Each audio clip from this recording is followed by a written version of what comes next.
Anne, can you tell me a little bit about the HOPE programme? The HOPE programme done its first pilot in 2006, June 2006. Prior to that we had to do our research on the programme as well.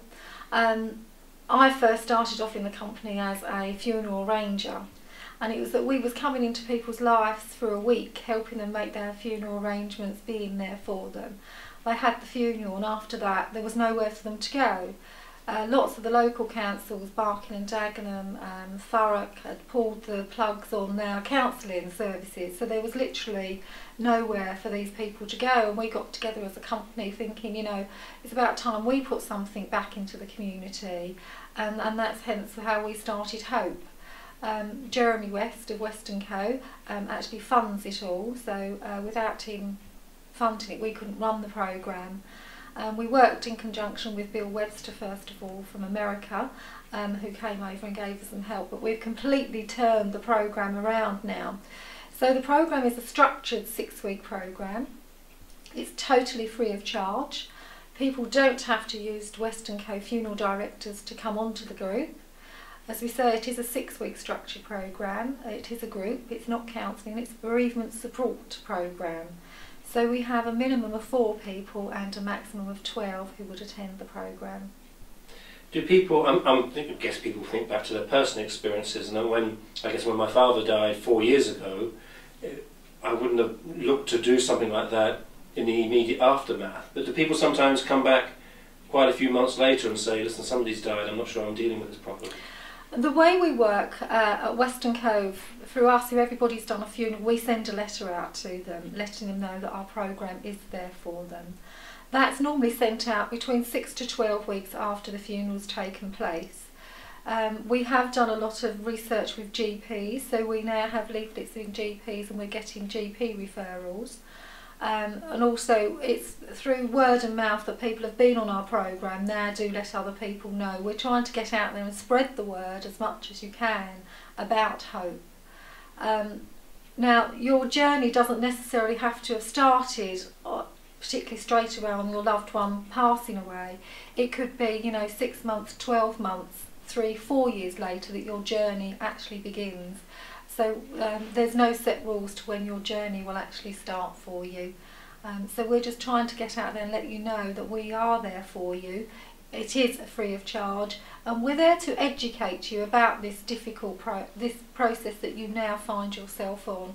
So we like to say it's like an education, if you like, because if you have some kind of small understanding what it's like, it can make your journey a little bit easier for you. And how do you assess its success or otherwise? Well, as I say, we've been running since 2006. We had, the first year we was just back to back. We'd do a 6-week session, have a 2-week break, another six weeks, and they would be like 2 sessions a week. The programme runs for 90 minutes. And the following year we're still running very strong. Our fallout rate is absolutely, we've probably had 3 people fall out. We've probably seen maybe 400 to 500 people now since we've started. We do have, there's about 14 to 15 other organisations that have taken our HOPE programme on. Stephen, who I work with, and I are bereaved trained facilitators, and we go out and do the training, and it's mostly church people that have taken the programme on. So there's about 14 of them now that are running in local areas. This is I guess a wider question, but people are very good these days, I think probably since Princess Di died, of expressing their grief in a external way, but are they any better at really expressing their grief, do you think?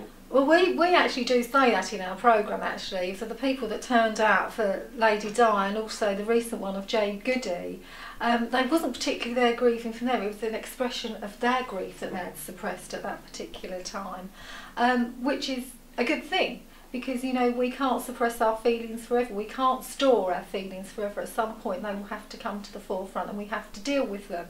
That's life throughout.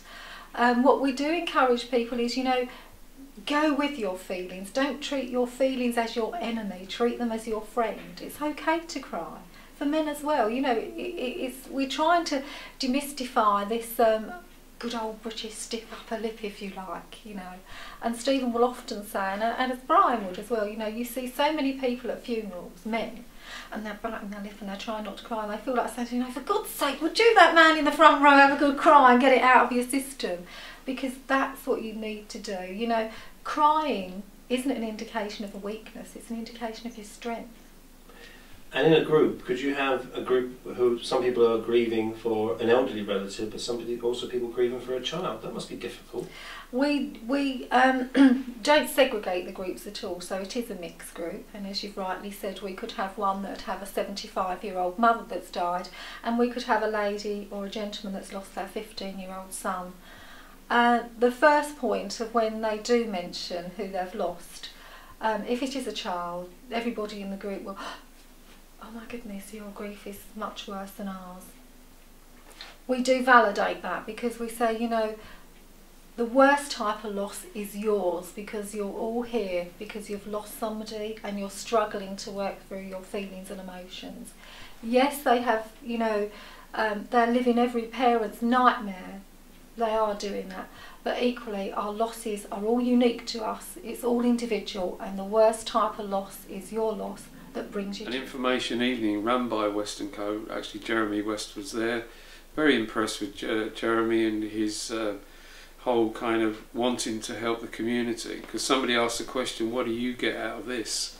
And he said, well, I'll be honest, I've made a lot of money out of funerals, but he said, I want to put something back into the community. So I thought, yeah, that was a good answer. And he got a guy over from Canada, Bill Webster, who actually founded this whole kind of system of communication. And so out of that, they've written their own course, which is what we've done, and we've studied it, and we've been trained by them. So that's what we do. It's a 6-week course. And in the 6 weeks, what happens in that 6-week course? Right, we cover things like a bit of education about how changes have taken place over the years. You know, death doesn't always occur in the home like it used to. Families have spread apart, so the whole process isn't quite so community based as it would have been before. Families would get together and all of that. So it covers things like that. It covers the grief journey.